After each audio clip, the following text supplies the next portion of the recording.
বিজয় বিজয় লাভের জন্য মানুষ কি না করে থাকে,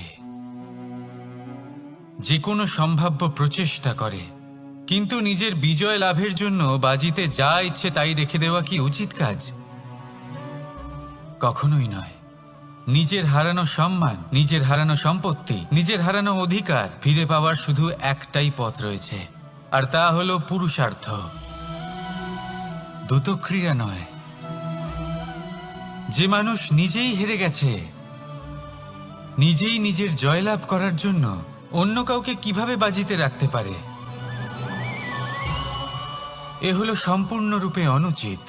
অনেক সময় অনেক ধন লাভ করার জন্য, অনেক সম্পত্তি লাভ করার জন্য আমরা নিজের আসল ধন, আমাদের আপনজন, তাদেরকে হারিয়ে ফেলতেও প্রস্তুত হয়ে যাই। এটা একেবারেই উচিত নয়। যত বড়ই সংকট আসুক না কেন, আমাদের আপনজনদের আমাদের সাথেই রাখা উচিত। নিজের বিজয়ের জন্য ওনাদের বাজি রাখা ঠিক নয়। এই ভুল কেউ একজন করেছেন, আপনি তা ভুলেও করবেন না। রাধা রাধা। নারী জন্মসূত্রে কারোর কন্যা, ধর্মসূত্রে কারোর পত্নী, আর কর্মসূত্রে কারোর মা। আমাদের মনে এই ছবি আঁকা রয়েছে একজন নারীকে নিয়ে, তাই না? একটা অতুলনীয় ভূমিকা রয়েছে নারীদের আমাদের জীবনে, আর নারী ছাড়া আমরা কিছুই নই। কিন্তু অধিকার, সেখানে আমরা একটা ভুল করে বসি। যখন নারী একজন কন্যা থাকে, যখন সে জন্ম নেয়, তখন তার ওপর অধিকার থাকে তার পিতার। আর তারপর যখন বিয়ে হয়ে যায়, তখন তার অস্তিত্বের উপর অধিকার থাকে তার স্বামীর। আর যখন তিনি মা হন, তখন নিজেই তিনি জীবনের সমস্ত অধিকার দিয়ে দেন তার সন্তানকে। কিন্তু আমরা কি কখনো এটা ভেবেছি, এই জীবন হলো তার নিজের? যে নারী সবার কল্যাণ করছেন, তার জীবনের অধিকারও তার কাছেই থাকা উচিত, তাই না? তার নিজের জীবনের সিদ্ধান্ত সে নিজেই নিতে পারেন, নিজেই নিজের ভাগ্যের রচয়িতা হতে পারেন। আর এর জন্য আমাদের নিজেদের পাল্টাতে হবে, দৃষ্টিভঙ্গি পাল্টাতে হবে। কারণ এই ধারণা সেটা আজ বা কালকের ব্যাপার নয়, এটা ঘটে চলেছে বহু বছর ধরে, আর চলতেই থাকবে যদি আমরা এটা না বদলাই। আর এটা তখনই সম্ভব হবে যখন আমরা নিজেদের মধ্যে পরিবর্তন আনব।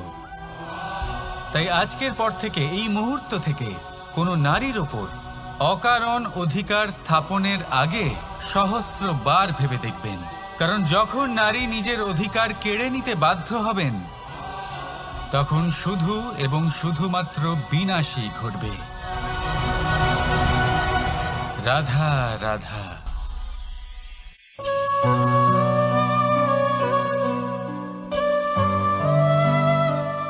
নারী, পুরুষরা যাকে নাম দিয়েছেন ত্রিয়া, কেন দিয়েছেন, কে দিয়েছেন, কেউ তা জানে না। কথায় আছে, পুরুষরা ভাবেন যে ত্রিয়া, ভাবেন একরকম, বলেন অন্য কিছু, আর করেন অন্য কিছুই। কিন্তু সত্যিটা কি এটাই? আসল সত্যি হলো এটাই যে ত্রিয়া হলো সেই চরিত্রহীন পুরুষ, আর কেউ নয়। সেই পুরুষ যারা নারীকে বলেন যে আপনি হলেন মা, আপনি হলেন দেবী, আপনি হলেন বোন। আর ভাবেন কি? ভাবেন যে এই নারী হলো আমাদের পায়ের ধুলো, আর কিচ্ছু নয়। আর কি করেন? ওনাদের মাথায়, ওনাদের খোপায় মালা পরিয়ে দিয়ে ভাবেন যে ওনারা হলেন তাদের পায়ের ধুলোর সমান। একজন নারীর সম্মান ভঙ্গ করেন, তাদের দাসী মনে করেন। ভুলবেন না, যত্র নারী আস্ত পূজ্যন্তে রমন্তে তত্র দেবতা।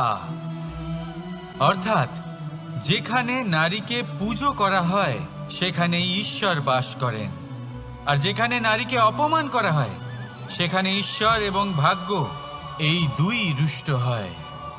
মনে রাখবেন, যদি নারী কল্যাণকারী হতে পারেন, তাহলে নারী মহাচণ্ডী রূপও ধারণ করতে পারেন। যদি একজন নারী মাতা হয়ে জন্মদান করতে পারেন, তাহলে নারী মৃত্যু হয়ে বিনাশও করতে পারেন। যেখানে নারী অপমানিত হবেন, সেখানে মহান ভারতও মহাভারতের পথে অগ্রসর হতে পারে। তাই মনে রাখবেন, নারীর অপমান যেন কখনোই না ঘটে। আর যদি কোথাও নারীর অপমান হয়, তার অর্থ হলো আপনার বিনাশ আপনার দিকেই আসছে।